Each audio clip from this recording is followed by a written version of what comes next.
there, you take, the advantages, right? Like we've seen TenFM do it twice in back-to-back games where Evie's just yeeting down to the bottom lane, and then all of a sudden the lane turn around. And to be fair, that is off of him getting an advantage in lane in the last game and then making his way down there because he has TP advantage. So I think you definitely can get advantages in bottom lane, but I think committing your resources early on to trying to smash bottom hasn't been as consistent a plan, whereas you have so many different things you could do in top side that there are lots of different ways you can try and win early. It's just which plan do these teams pick? Because UOL have shown us a look that looks good, and BYG have not. Yeah, I think bot lane, the thing too is there's more people down there. Yep. And so if you're trying to blow a game open, it's almost always good to go bot lane in that sense. And maybe you don't actually care about snowballing your AD carry. Maybe just I want to kill theirs to get my Urgot 2 kills or whatever it is. I still think there's a lot of value in playing around bot lane, not just with the idea that like, hey, I'm trying to snowball my AD carry, but just hey, I have TP advantages. The only lane that usually doesn't have TP, bot lane and some of this stuff. And I think in that sense, if Doggo can get these kinds of leads in bot lane, then it's about his team coming down to help not just him, but hey guys, I've set you up for some kills potentially.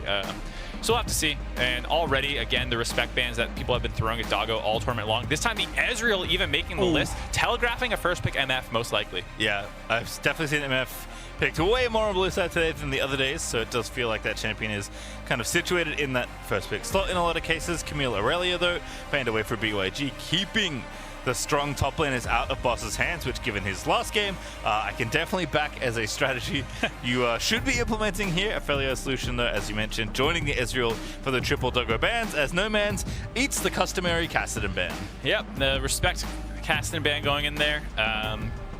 Doggo hasn't had a chance to really get his hands on anything else. Lucian was unbanned against them one game, I believe it was, but not prioritized away. And actually, despite the bans at the AD carries, they leave the MF up. Now, my read on this, after watching the previous game, is that Unicorns of Love have trickery in the bot lane. And MF as an immobile carry over Ezreal, despite a lot of people prioritizing MF higher in terms of power level, if you're trying to mess with someone, Ezreal's a hard champion to throw a curveball at. So, in that sense, I think it makes a lot of sense to ban the Ezreal and not first pick the MF. It just is, well, what are they actually going to do here? Because that Sion Senna strategy is available. They also comboed with the Lee Sin. They can get a lot of that same draft a second time here. All right, well, Husha is back on Xin Zhao. Moen, though, on Rise. Definitely a champion that can be very potent, especially if you're able to get out of lane and try and affect the side lanes of the map. Looks like Nomads is keeping it classic, though, there in the mid lane with Orianna already selected. Definitely favoring comfort here in this kind of situation.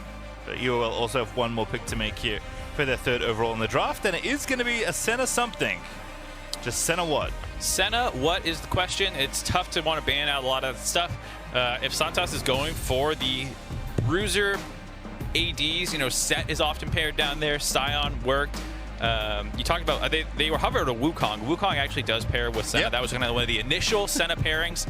So there are a lot of choices. We'll have to see if Santos has more tricks up his sleeve. I'm sure there'll be a Sion ban coming here. And a Draven. Oh, okay, it actually got locked in. I thought he was just hovering it. He was, and then they locked it in. Okay.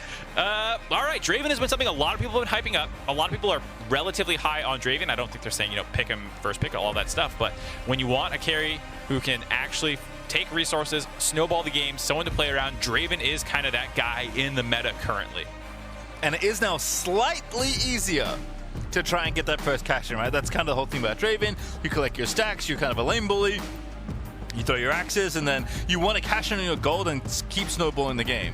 You now can execute people with your adoration stacks.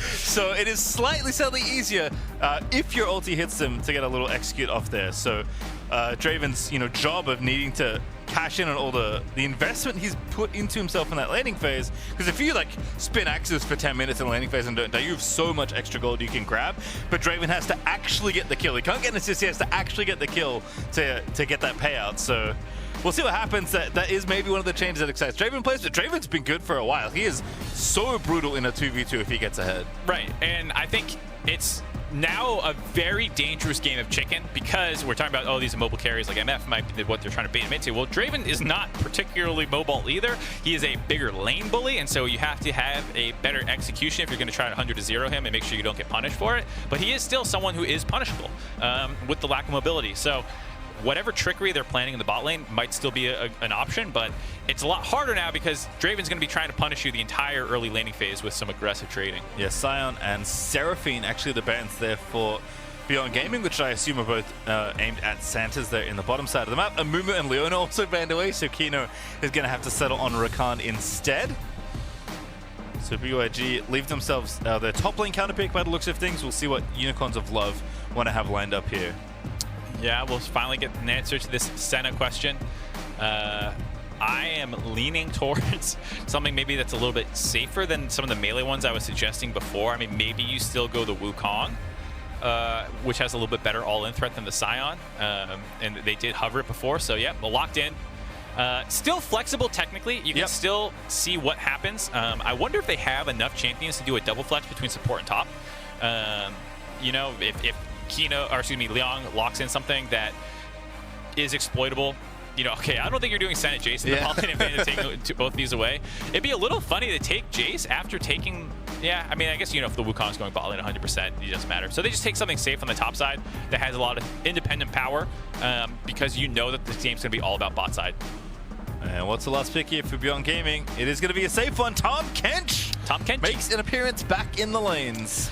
Yeah, a pretty common safe topside. You know, doesn't have a great matchup into Jace, but you just kind of eat the poke and survive. Hopefully eat the enemy champion. Yeah, and then later on you're there maybe as a Draven protection tool, you know, like more so than diving in yourself. I feel like you could get him out of a Wukong ult potentially. We'll have to see exactly how Liang ends up playing it in the mid to late game, but the bigger part is what is the mid to late game going to look like, because the early game is extremely volatile on the bot side. Which is going to be a lot of fun, if nothing else, but we'll see how it all shakes out here. Again, this is the last game of Worlds 2021 for one of these teams.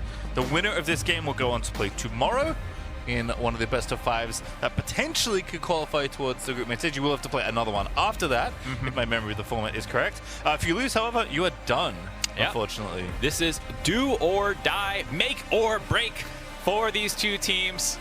And I mean, this is a banger of a matchup to get it too. Just such a volatile bot lane. I bet our observers are going to be glued down to that lane. And who can get down there and influence it? I think Unicorns of Love definitely feeling pretty comfy in the solo. I mean, the top side feels very comfortable, right? It's, you know, Boss Jace. It's No Man's Orianna, which I'm going to assume is his most played champion. I doubt Cassidy is his most played champion, simply because he eats too many bans. It would be. It would be, get his hands on it. But, I mean, Orianna is a staple of so many players. It's been a champion No Man's has dabbled on in the past. Unicorns actually have a lot of fun history with this. I remember Orianna bot lane one year out of them as well. With Gadget, yeah. But for No Man's here, this is the champion that he should, and a matchup he should feel extremely comfortable in. Absolutely. It is his most played champion all time. He is mostly a control mage player. Right. I mean, the Kassadin may be a little bit of a wrinkle, you could argue, but he does make his name on control mages often. Did not have a very good Orianna game earlier on in the tournament. So looking for a bit of redemption here. Moan is also on his signature champion. This is his most played Rise. We saw them a fair amount of bans. I think it was banned 3 out of 4 games against him because he is quite proficient on the champion. And so signature champions in the mid lane to support what will be a crazy bot lane. Top side, maybe they'll try and go up there if Jace is really overextending, but otherwise I expect Boss to just basically be pushing Liang in over and over and getting a small CS lead and some turret plates. All right, we'll see what happens, because no super aggressive invades right now, and Anasik is considering maybe just getting some vision more than anything else. No Man's actually walking up, getting a pretty nice ward there onto the Raptor pit, so that is going to get likely the information where Husha is, and No Man's is ready to play, meets the wave, instantly starts autoing the melee creeps. Liang being annoying here. Just getting some vision on where Lee Sin was starting. Both laners started in the lane. You saw the Jace and the Senna Wukong already in their lane, and so I like that. Liang is not here to contest the wave level 1. He is not here to fight the Jace, and so he uses his level 1 time intelligently. Instead of sitting in the lane and just watching your minions get autoed, go find the jungler. Go help them know, like, hey, I mean, it's not a surprise you're pathing top to bot to play against the Draven. It's not a shock, but it does help to see him. Yeah, Husha is spotted by the wards. No Man's put down, and No Man's is right off to it here. level 2 already, getting that poke onto the tower. Mo and Will ding too, so it's going to be okay, but I imagine Nomance is going to be playing extremely aggressive, at least in the early levels. Wukong does eat a knock up there from Santa's, and it is once again the sickle out of Argonaut, so it is going to be Santa's taking that farm early on. Yep, no surprise. You would not want to pair a just raw support Wukong. Yeah, true. He definitely needs the gold to become a bit of a threat in this game. And, you know, Wukong does have a lot of tools to deal with AD carries. The same reason that he's good into Jace topside is the same reason he's decent bot lane. But the same things that are true in top are true in bot. You really are not a threat until you get your level 6 unlocked. And so that early laning phase is going to be a lot about sustaining, grabbing as much farm as you can despite losing early on, most likely. Argonaut being able to top him off and land some poke back. I don't expect them to try to make the gank unless, you know, they get eyes on the Zen and they know there's a window there, because I don't think you want to fight a 3v3 right now. I'm curious, like, you know, if center is maybe something that pops up more, maybe just for specific teams, right? Not every team necessarily is prepped for this center, play center this way right now. But, you know, how deep can they go? Is this how Mumu gets a win, Mark? Is it farming a Mumu? Like center? Maybe you got to go that far to help down. Still sounds miserable for poor Mumu. I mean, at least you get healed up when you walk up and get autoed. That's true. Maybe it's all right. We'll have to see. For now, it's Leon giving the thumbs up in top side, accepting the sadness of Jace, any matchup basically in the early levels, but Leon feeling pretty good. Yeah, I mean, Tom Kench with the change to his Q, giving some missing health heal back to yourself, makes surviving these lanes a little better if you can land the tongue lashes, but the problem is, look at how many minions are in the way while you're getting poked down trying to CS. So it is still pretty difficult of a matchup, even with a little bit better sustain. And looks like Unicorns Love want to use that topside pressure. Husha now knows that Nanasic's here. Ooh, a little dive happening. Leon trying to get the Abyssal dive happening, but Nanasic dashes out. Nice little steal of the Krog. So I thought maybe they were lining up a dive, so Husha does cover that as well, pathing back up there, but more than anything, Nanasic is happy to take that little bit of counter jungling. Yeah, step for step right now for both junglers. Bot to top clears, getting it back up to top side. With the pressure, Nanasic getting a little bit of a steal on the enemy Krugs, but, you know, not the end of the world either way. I think a lot of this game is going to be, for Unicorns of Love, surviving bot lane while getting pressure top, and then eventually having to transfer some of that pressure down to the bot lane. It is tough because, for the most part, I mean, Beyond has better tools. You know, both the Rise Realm Warp as well as Tom Kench just wanting to be more of a team player. And probably more impactful in most TP situations if you can eat someone important, even on your team, then Jace will just TPing it and dealing damage. Nanasic finds Husha once again. Right, gonna win the trade very swiftly there, and Husha's actually gonna have to flash out of there. Wow. That's a big win. I mean, it's not a kill, but denying a lot of the early pressure that might have came from the Xin is really huge. And now it allows a Nanasic to get into this top rush, but just covering boss. Yeah, big wave building. As we know, no jungler to dive because Husha already burnt flash in the middle of the map, but boss might as well go up there if you're a Nanasic. It was basically the path you're planning anyway, not much else for you to get done.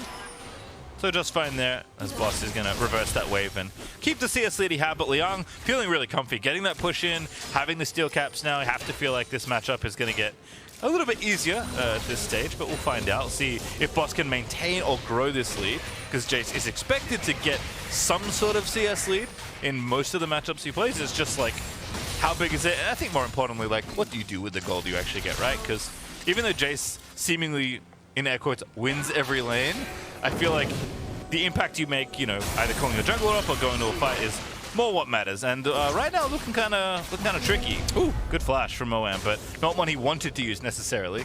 Yeah, Jace coming out on the losing end of these trades. Hasn't backed yet though, so you know, it's a little bit of a lie. Steel caps are stored split. Yeah, not bad. Steel caps feels really good for Liang to pick up early on. Glad he could get that off his first purchase.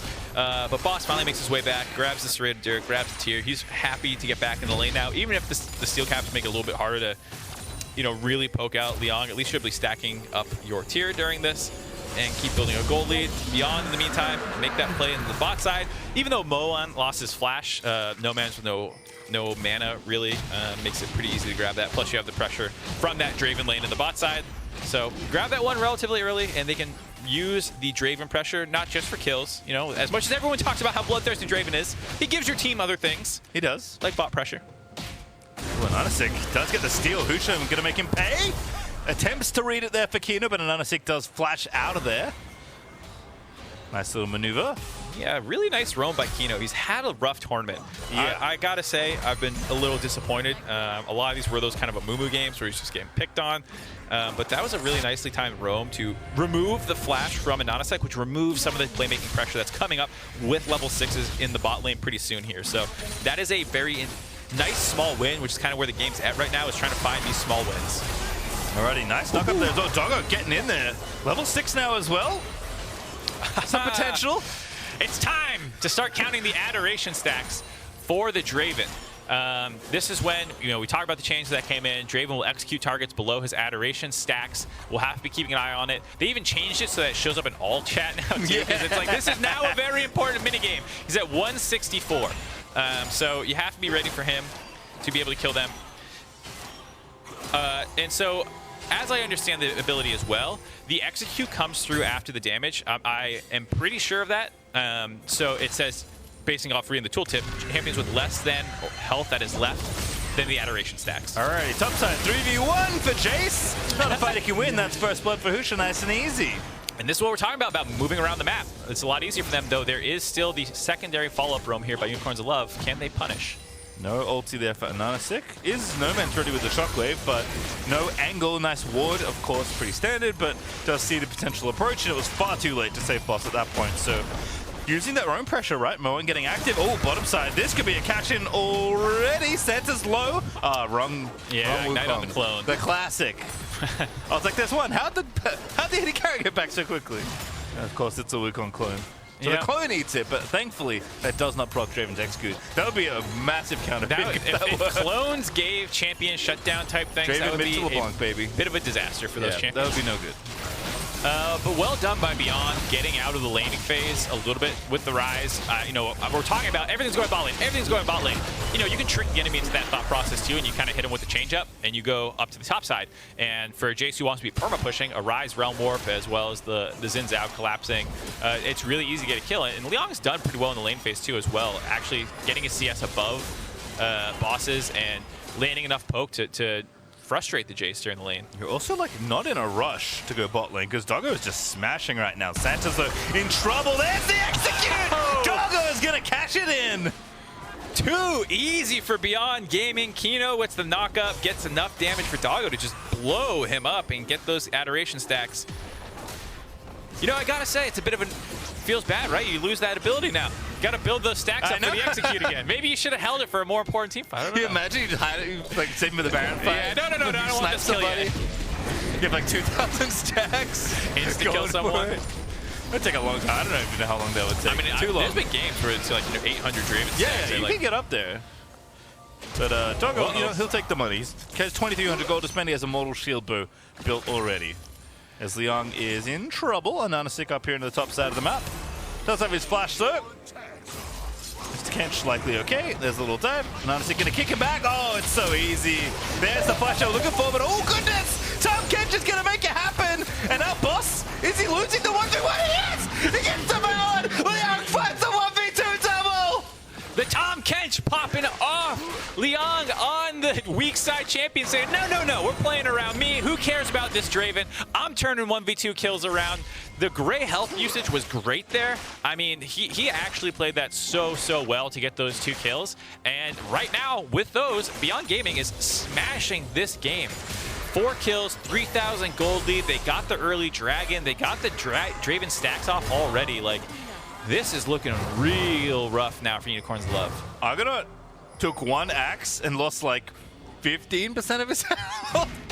Ouch. I'm getting a little scared for the Unicorns of Love bottom lane here. Doggo is on a mission. He's spinning 2 axes, looking menacing. That's all. Let's watch this one again. Here's the axe replay. So that Shock Blast Eve that he blocked with his great health there is actually huge, and I think it baited Unicorns Love into thinking that they can get this kill, so they go on him again. But it comes back up, and he pops the great health a second time to get even more damage reduction. Then the Senna Shield does not do enough for boss. You know, it's like at that point, it's too low, too late. He's taking too much damage. The tongue lash heals, keeping him topped up, and then having his devour the entire time. Liang, that is some Tom Kench mechanic. I know people meme Tom Kench. There's some Tom Kench mechanics there. Oh, he's back at it again! Doesn't have ulti though. No, all right, not going to be a kill. We'll have to relax. He's 2 levels ahead of Bus, by the way. I love this Tom Kench trade. The one thing I always love with Tom Kench is like using Devour to keep minions, because it was so much more fun. And now you can do it with champions. This Moan's in trouble. Another sick trying to punish. There's a good shutdown onto Nomads. Draven's axe coming on in, but not enough to even get the poke. I mean, at least, you know, Unicorn's lever on the board now. Mid lane was something that they had burned the flash on earlier. Looked like they picked the Rise in rotation of the Dragon. Get the flash off him again. So maybe at this point, bot lane's hard to make plays around. Top lane not going their way. Mid might be the new focus for them. Yeah, No Man's actually stripping almost all the plates off of this tower. Has more than a minute to try and get that all done. Oh, Liang's going at it again. Does have the ulti, but forces a teleport. That must be Santa's. Oh no, Santa's in the bottom side. He's in trouble. Kino's trying to make it happen. Doggo letting it rip once again with the axes. Husha down here, so UOL cannot stay here. This tower's dead. Yeah, this is going to be pretty doomed. Anonysic's coming down. They still have their ults, so maybe they're going to try and catch Beyond Gaming getting a little too aggressive, trying to finish this turret off. All right, Buster's TP. UOL can reinforce here if they want to, so they are going to pick the play. Can they get the tower? Husha gets it, cancels the TP, and now Doggo can let it rip, but Santa's already spinning around. Kino in trouble. He's going to dance back away, but Anonysic finds it on the other side of the map as Doggo is just trying to get a kill somewhere in this. But now Husha is going to go back in onto Anonisic, but Doggo doesn't have enough targets. Anonisic weaving so well into this fight. Doggo out of mana now, has to run it away. Does have the heal ready to go. Juking out there as they do find the Q. Anonisic's making it look so good for UOL, keeping them in this early game as Doggo does escape.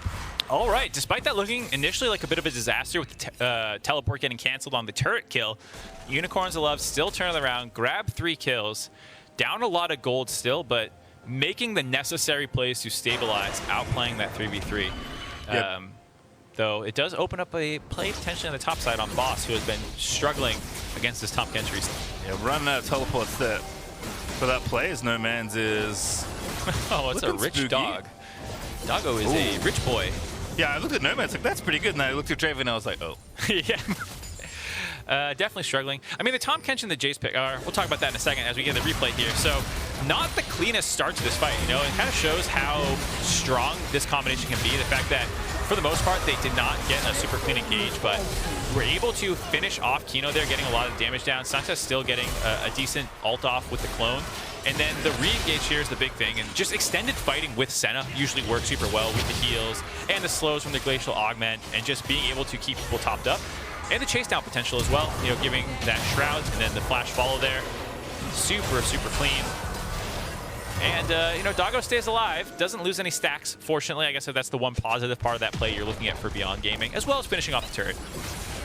Yeah, they did actually get 5 plates and the first tower gold, so there's a ton of gold given over to the bottom side of the map, but definitely a good punish there for Anonisic. He's having another great game on Lee Sin, right? Almost one of those things where it's like, where was this earlier? I believe you maybe play the champion, maybe just, you know, gotta ready yourself back into a very difficult group here at Worlds. Hard to fully blame them, but I mean, if you're gonna come online, might as well be in your last few moments, right? Because this is a game Unicorns of Love are still keeping themselves in despite the gold deficit. And Anonisic definitely making sure the team can stay ready. But Beyond Gaming have done a pretty good job of making things happen across the map. Moan maybe wants to get a bit more active, had that great roam early on, but hasn't really been unlocked out of that lane for a while. But they know what the plan is. It is keep Doggo's CS lead at 50 or more. So there was some skirmishing on the top side, so you didn't see it, but Liang is playing between the 2 turrets. He is zoning Boss off the minion wave on the bot lane inner turret. He's been doing this over and over, just tunnels on him. And, okay, well, we'll see if I can get to it again. Second time in a row, we got some action popping off as we try to talk about this matchup. Here's the Rift Herald. It's dead. No Mets. Ooh, Shockwave. Doggo. Face checking everything. Kino's going to try and look for the play. Good kick there from Anonisic, but that does secure the Herald there for Beyond Gaming. Yeah, Doggo playing really aggressively because he knows the actual bot lane of Argonaut and Santos are too far away in lane to stop him. So if that ever came through, that Shockwave, you know, I think he just trusted the fact that he has flash up and he can kill the Orianna if she really went after him. That's a nice effort for us. No ulti, remember, for either that Q, though, is going to be enough. Moen should die here indeed. Does to Anonisic. Now the TP coming in. Liang is back in, trying to read the movement, but doesn't find them there with the Abyssal Dive. And the blast cone's going to signal where they are. Ooh, that's so sneaky from Noman's. Just casually in the brushes, top side, looking a little rough. Where's Doggo trying to find another execute? Gets the tower instead. Oh, he goes back, flashes through, gets one now. Looking for the second as the TP is coming in for UOL. Santos, though, is not going to die. It's Noman's with the save. He's going to grab the double for himself. All right, getting a little messy here. I like it. Unicorns of Love fighting back. The initial kill on Moan was great. You talked about that tricky play, you know, Anonymous, like, hey, look at me, I'm a Lee Sin, I threw a Q over here, I just took your blast cone, don't chase me. In the meantime, Moan's just recalling in the brush right there. And that recall, or excuse me, Noman's is recalling in the brush right there, and that allows him to actually collapse in that topside play. If they killed him or stopped that situation, it would have been just a complete win for Beyond. And so really clever usage of vision to get Noman's in a position to punish that top dive. And this is, again, despite the gold deficit. I mean, Leong's having a field day. We'll have to come to this lane in a moment. But looks like Argonaut is going to be boss's support for a little bit in a moment. On the UOL side, this is a position Noman should be very comfortable in. 3-0-1, 2 items already done here for the Orianna. Anana 6 kind of on fire with the Gold Drinker done with 3 kills of his own. I think Beyond Gaming are going to get this dragon, even though Anana 6 trying to make it be a bit of a nuisance. Looks like they will be able to secure it, which does mean the Soul's pretty close. But I mean, if there's ever a time for Unicorns of Love to rally around a player, it's Noman's Orianna that's starting to snowball. Right. This is one of the things to keep an eye on is Draven, while very strong, very far ahead, is a little bit susceptible to positioning. So if you get a good combo, you can blow him up. I mean, Doggo is nuts, though. I actually really like what he does here to try and get the execute off. So he throws it at this angle to cover the lane here initially, going left to right. After this initial trade, you'll see him kind of go as far right as he can to get it here, and then he can kind of position it on the way back. And he flashes forward to get a flash Q off to try and drop him low enough so that the execute can get through. I think his Q was a little slow to get out, but the idea of dropping them even lower with a flash damage burst was the right idea. The only problem is, like we said, Noman's being able to get that recall off allowed him to heal up and TP back into this play and turn it around. But again, it's a situation where you're grabbing a turret with the Draven, getting Adoration stacks off, and then dying, so it's still a huge win for Beyond Gaming. Yeah, Doggo is still the point man for Beyond Gaming here. I mean, Leong, again, has been great. Like, it's a shame that this time Kench has been, like, absolutely smashing in the side lane, because there's so much other action we haven't been able to get to it, but Doggo is still the player that they are playing around here. Does have Collector now alongside the Shield Bow, has an extra cloak, is presumably going Infinity Edge as the third item, and will likely be there quickly, especially if he finds another kill. Yeah, and I mean, he's strong enough that anyone's caught out of position. If Kino can get a good engage, he can basically blow that person up. So the one place I was going with that with Noman's getting these kills that you're talking about is that he can kill Doggo pretty quickly if they combo it well with either a Nanosec kick or Santa's getting a good ultimate here. You can just blow that Draven up, and then from there, the damage isn't that scary. The Rise isn't that fed. Push is not that far ahead. Beyond's super annoying, and maybe he can carry the game. It's nice that you have this second threat showing up in your Tahm Kench. But if you do find the Draven, it is currently a bit of a one-threat team, and Noman's is fed enough that he can blow him up. He's at 2 items himself. Yeah, for sure. I mean, as you mentioned, in champs like actually, Leong does have the old school Tahm Kench option of like devour my 80 carry and try and save them from a big cooldown. So depending on how the 5v5s look, if that's even BYG's plan, I think they can 4-1 and 1-3-1 here. Like, Riot wants to be in a side lane. Leong is clearly having a field day. Like, you're not breaking up this structure to go run into Orianna, who's fed as a 5v5? Yeah, I think you keep splitting Leong. I mean, obviously the Rise is the one that you probably thought you would be splitting, but given that he's fallen behind a little bit with the kills, and Tahm Kench is doing a great job pressuring, just leave it to him. And, you know, maybe I misread the matchup in my head. You know, Tahm Kench, I would assume, would struggle more into Jace, but it was a counter pick. You know, they did know it was a Jace, and they did pick the Tahm Kench into it. So maybe this isn't as bad of a matchup as I initially thought. And as we saw, Leong clearly has Tahm Kench mechanics. He is mostly a carry player, but of non-carries, it was only 2 games, but Tahm Kench was the other champion that he was playing. You see his mastery on it right here. He's at it again. Abyssal diving down to the bottom side, setting up for Doggo, and Doggo is going to get it stolen by Leong. But honestly, that's not so bad, because the second one is coming in hot. Santa's low but not dead as BYG taking over the bottom side. Yeah, that was a nice play. Started off by Leong there, and he's like, you know what? I'm the real carry. I don't care about you, Draven. I'm taking this kill. Super well done by him. And, I mean, Beyond looks a lot better than they looked on their initial days. We talked about these teams ramping up and stuff. Yes, they still started today with a loss, but I think Leong has been a really good substitution in. It was surprising to see PK grab that first game, and I think that left you know, a bad impression potentially of this team's power level. But when Doggo's rolling and he gets a little bit of help, you can just see how scary Beyond is. Yeah, feeling good so far. I mean, even Moen on his signature rise, not necessarily having the highest impact right now, but that will change. He's going to continue to get farm. He has 2 items now, fully stacked that tier, so likely going to be moving towards the Archangels as item number 3. And the Infinity Edge timer is still ticking here for Doggo. Might have had it if he cashed in, so potentially still waiting on that particular. Wonder if he's flaming Leong for stealing that kill right now. You know I could be an eye edge right now for this dragon fight if you didn't take that kill. And he's like, yeah, but hold my anathemas chains. Yeah. Because Doggo actually, well, that Q missing is very good news for Doggo fans.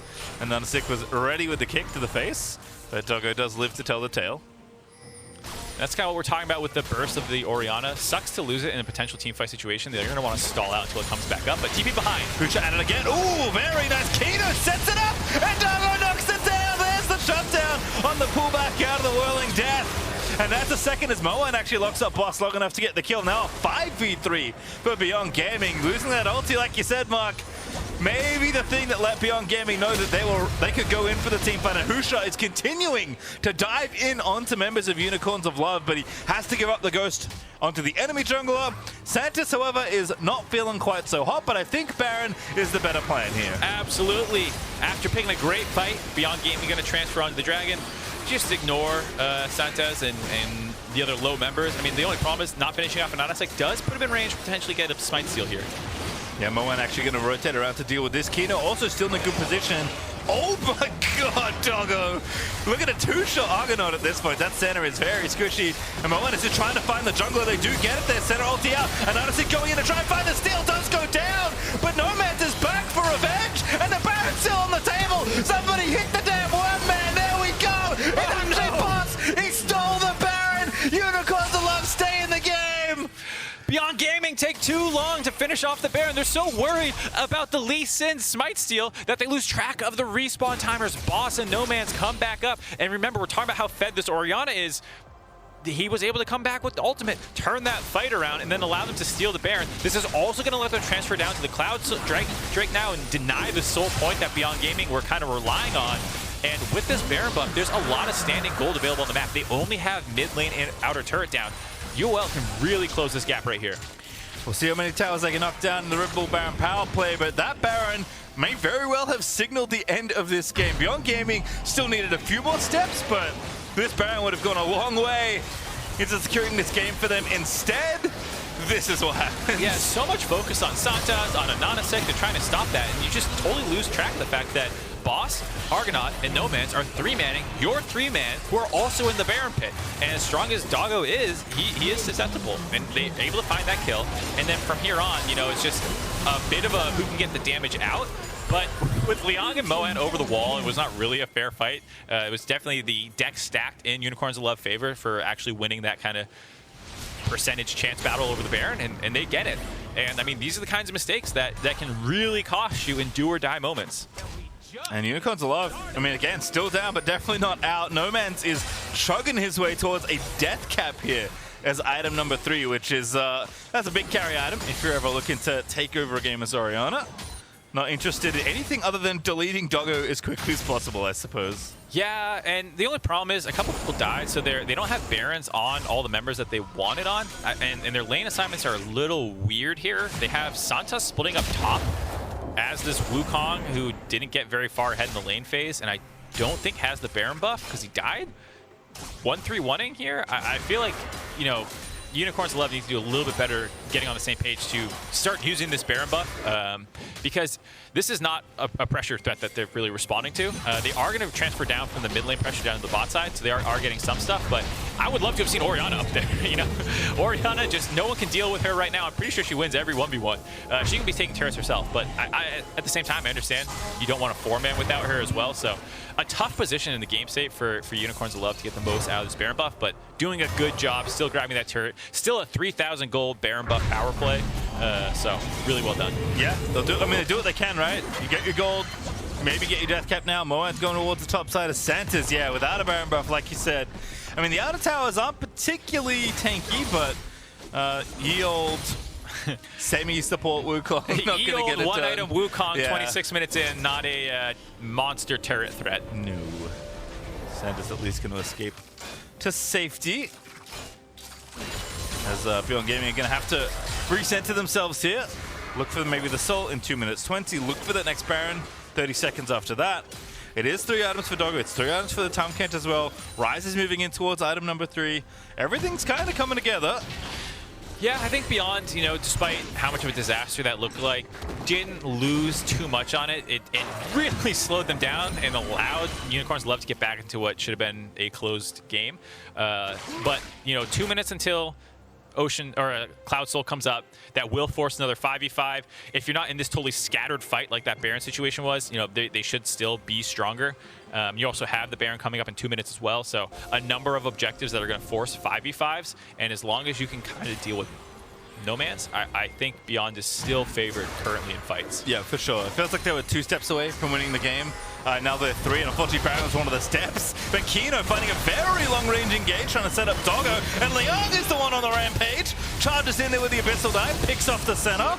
5v4 now for Beyond Gaming. Oh goodness, Santa's re-engaging now. Only gets the frontliners though, and now the Everfrost is going to turn it back around. Husha's letting it rip, but they can't quite get the kill they look for, and Kino, way too far, gets deleted by No Man's. Yeah, he thought he saw the opportunity on Orianna, but I believe her phase rush procced and allowed her to kite that out very easily, and Kino comes up short.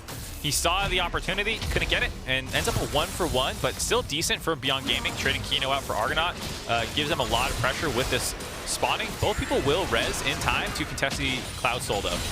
Yeah, Beyond Gaming just going to back off here. Maybe feeling like the siege is going to be a little too tricky. They have to go recall the Tahm Kench as well. Leon does not have teleport. So it's going to be a full time going back, but Doggo taking matters into his own hands, takes down No Man's. The critical member of UOL is now down, and Doggo is looking to add more kills to the tally. Going back in again, the wraparound is there. Husha gives up his life to Boss to try and make it happen. This is a 5v2, and that is just too far for Beyond Gaming. Oh god, Beyond find the pick off on No Man's. Doggo. Oh, hold on. Another finds the flash kick. Doggo, oh, the devour! So clutch there for Leon, and now another is dead. A 3v3 now as Argonaut's also respawn, but an ulti does get him on the other side. It's a shutdown out for Doggo, who he just apparently can do no wrong, but it's all Leon, baby. He's the real carry of BYG. Onto Argonaut he goes through the Cloud Rift. Kino's back alive to try and make it happen again, but I think we finally have an end to quite the exchange. Yeah, we'll see. No Man's is up in 3, 2, 1, and has teleport available. I don't think there's enough of a ward yet. He's just going topside, and they're going to lose this Cloud Soul. Not the end of the world, not this going to radically change the game, but still a nice power point for Beyond Gaming to finally get that Soul in their possession.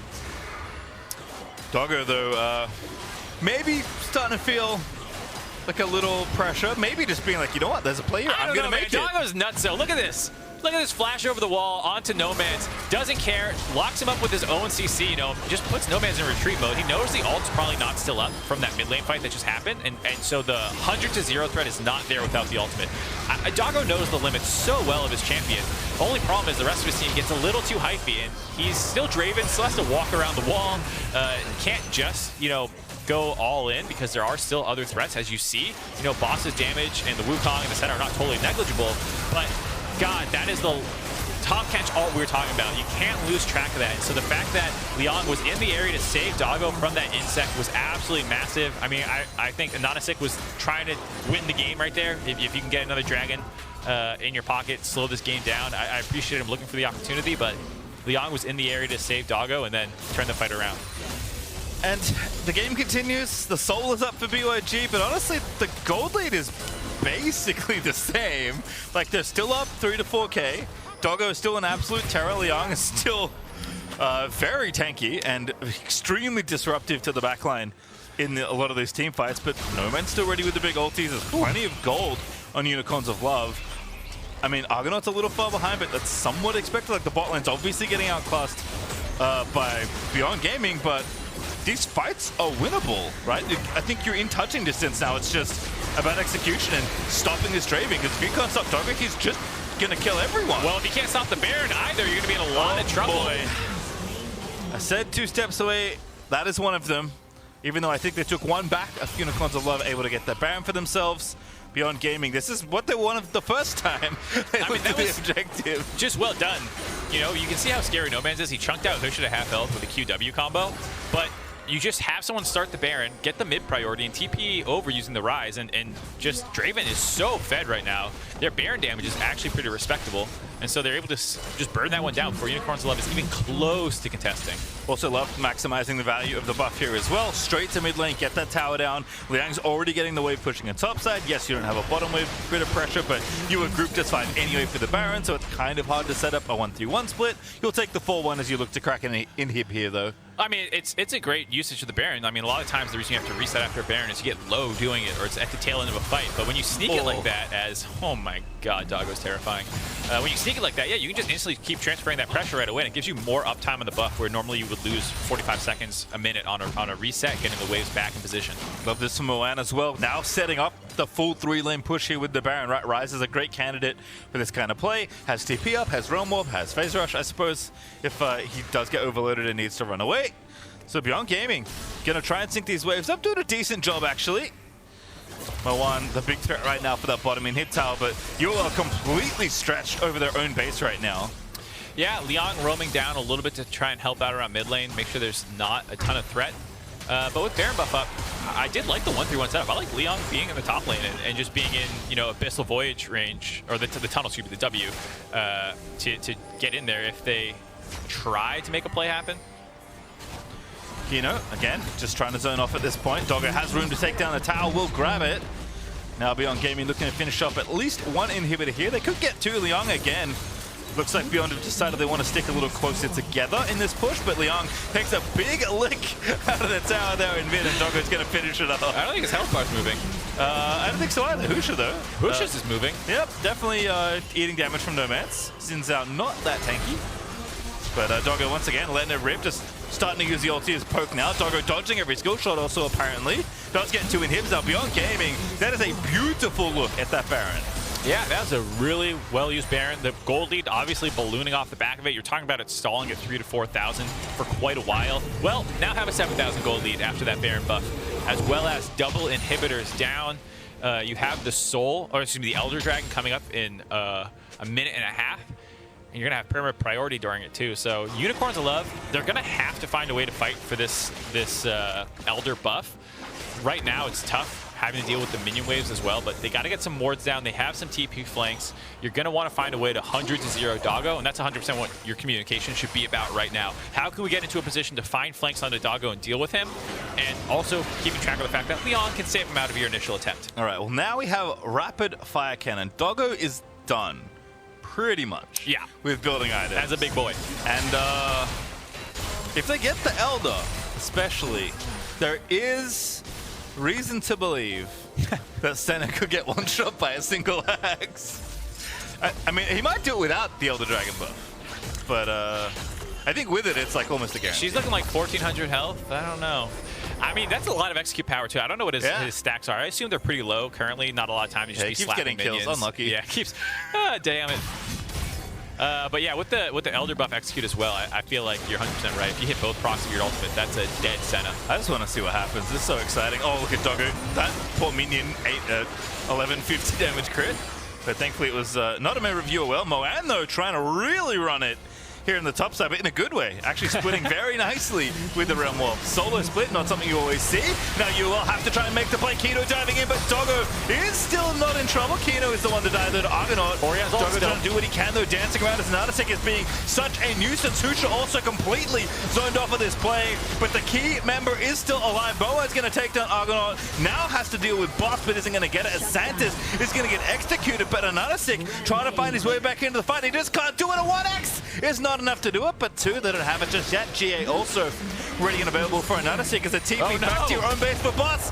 But now Liang has found Nomads. That is a very, very nice cancel from that potential recall, as Husha and Doggo are trying to end the game. It looks like right now they can't do it, but Liang is going to TP in to overload the 3v2. The Nexus is open and available. Doggo and Liang, they are going to combine to do it. Beyond Gaming are going to keep themselves here at Worlds. A great day for Beyond Gaming, able to stay alive in Worlds, getting through the group stage of play-ins, securing their spot in the best of 5s, where they'll have their chance at revenge against Galatasaray waiting for them.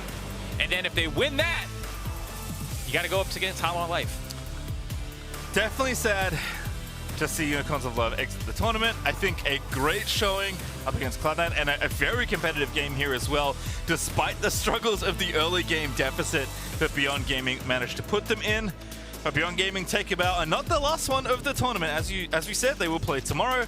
Galatasaray will be their opponent, as you mentioned. And once again, Group B, as the more games we play, the less I understand. And I love that.